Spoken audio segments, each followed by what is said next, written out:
WVTM 13 News starts now. It's the final hour. Time is running out to make your voice heard in a slew of primary races and amendments.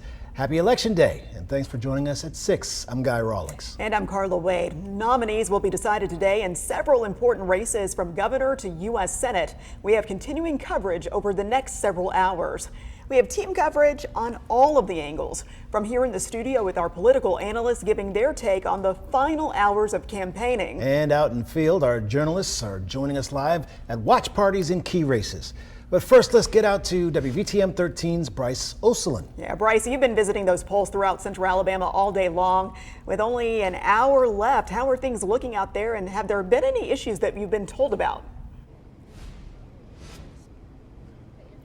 Yeah, right now I'm at Legion Field, but before coming here, I stopped at a few other places as well, and I was told that at this time there aren't any problems at the polls. My first stop was the Huffman Baptist Church. I spoke with poll workers there off camera. I was told the pastor got to the church just before 7 to open the doors, and the people were already waiting to cast their vote. I was also told that they maintained a steady number of voters throughout the afternoon. After that, I stopped by the Center Point Community Center and Library. I spoke with a poll worker there who says the turnout wasn't what she expected, and she's blaming the SEC baseball tournament. She told me she believes a lot of people are at the Hoover Met instead of voting today. And last but not least, Legion Field. I saw people come and go. Chairman of Jefferson County Board of Registrars, Barry Stevenson, says the turnout doesn't surprise him.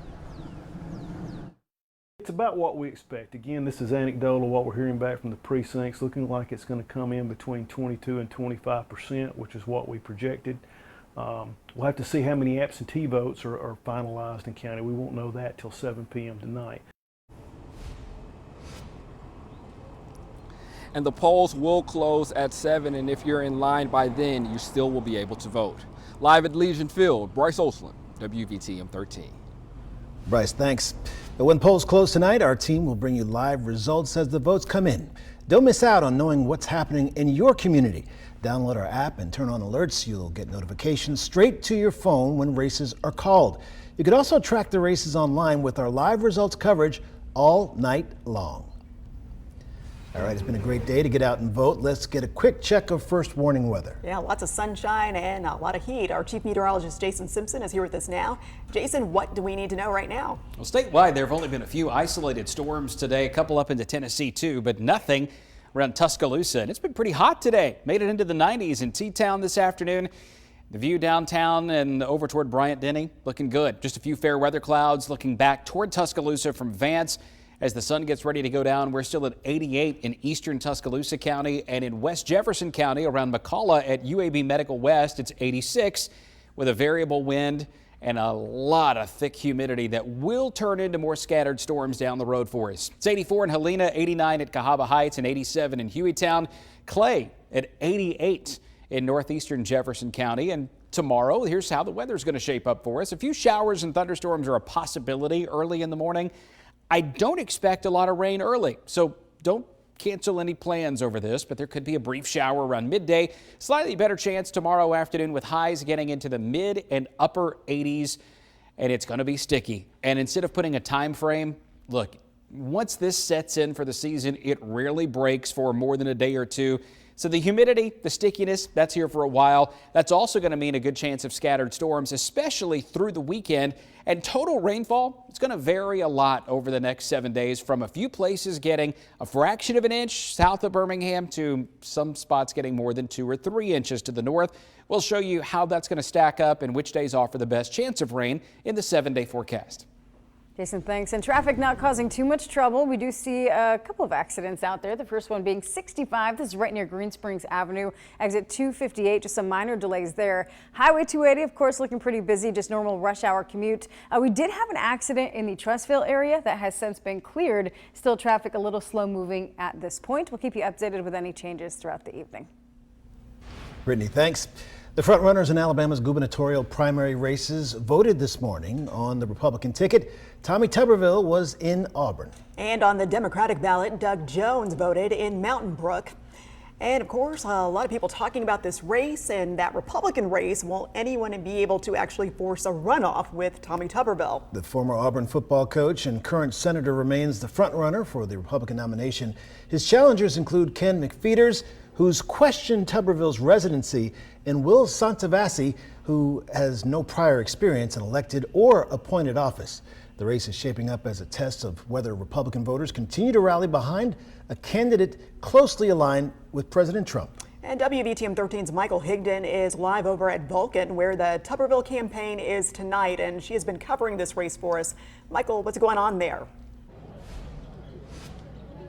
Hey guys, yeah, I was really hoping to show you kind of a sneak peek inside the VIP tent and maybe some of the food spread that they have, but we were just told moments ago that Senator Tommy Tuberville is officially here a little bit earlier, so media is now confined to this area. We can't go anywhere else, but he's here a little early. The party itself starts at about 7 o'clock tonight, just after the polls close, and then Tuberville himself is set to deliver remarks around 8:15 tonight. But take a look at this backdrop behind me. I mean, you can't really get better than this. He's going to be delivering remarks to his supporters, family, friends, with the city of Birmingham skyline in his background. So again, he rented out the entire Vulcan Park. It's been closed since about 3 o'clock this afternoon, and folks have really been working all day to set up this specific area to make sure it's ready to go for, again, Tuberville's campaign, his supporters, family, and friends. Of course, we'll be here live bringing you the very latest of what we see, especially when he makes his remarks. Reporting live, I'm Michael Higdon. Back to you. Michael, thanks. Of course, Tuberville is the front runner on the Republican side of the ticket. In the Democratic primary, the governor's race is packed. 6 contenders with varied experience in business, religion, law, and education. And vying for the nomination is Will Boyd, who has competed for several public positions once before. We also have Jamel Brown, Yolanda Rochelle Flowers, Chad Chig Martin, Nathan Mathis, as well as Doug Jones. Of course, Jones here is the front runner in this race, and we all know he has a extensive political resume, most recently serving as a senator. But Jones lost his seat to Tommy Tuberville back in 2020. WVTM 13's Lisa Crane live at Hi-Fi Lounge, where the Jones campaign is tonight. She's covering the Democratic race. Lisa. Yeah, that's right. We're at the Hi-Fi Lounge in Lakeview. Let me give you, we just got indoors where the party's going to be later. And let me give you a good look here at the stage and the setup here. You can see they're still kind of fixing things here, but this is a pretty cool place to be for this party tonight. Doug Jones was actually here earlier. He kind of came through in his jeans and t-shirt just to get a look at the place and do a mic check. So he's going to come back a little bit later, and we hope to speak with him then. But they are expecting this to be a celebration party tonight. You know, we know Doug Jones. He's a very familiar face in Alabama politics. Started out as an attorney, then a U.S. attorney, then a U.S. senator, and then on to a television network political commentator and even an advisor to the Biden administration. Now he wants to be governor, and he is hoping to get one step closer to that goal by today. But again, he should be here soon. His supporters are going to be pouring in as well. And as soon as he gets here, we hope to grab a word with him, and we'll bring that to you. Live in Lakeview, Lisa Crane, WVTM 13. And now Alabama Attorney General Steve Marshall is running for U.S. Senate. And so, of course, the question is, who will replace him? The Republican race has been heated for this position. Competing for the nomination, Blount County District Attorney Pamela Casey, former Alabama Supreme Court Justice Jay Mitchell, and Catherine Robertson, who works under Steve Marshall as Deputy Attorney General. I'm sure you've seen all their commercials on television. Lots of ads. And WVTM 13's Jarvis Robertson is live over at Moe's Barbecue, and that is where the Robertson campaign is tonight, and he is covering that race. Jarvis?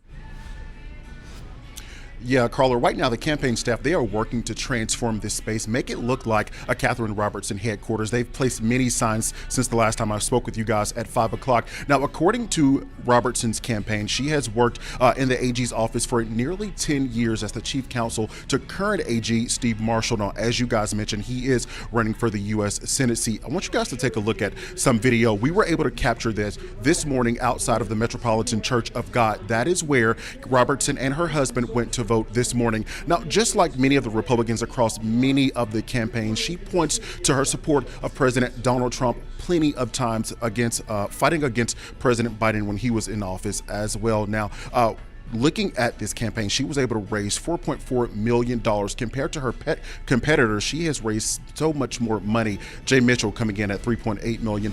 Pamela Casey coming in at far less, at just over $200,000. Now, we're going to be here throughout the night. This campaign watch party is set to start at 7 o'clock this evening. Reporting live in Vestavia, I'm Jarvis Robertson, WVTM 13.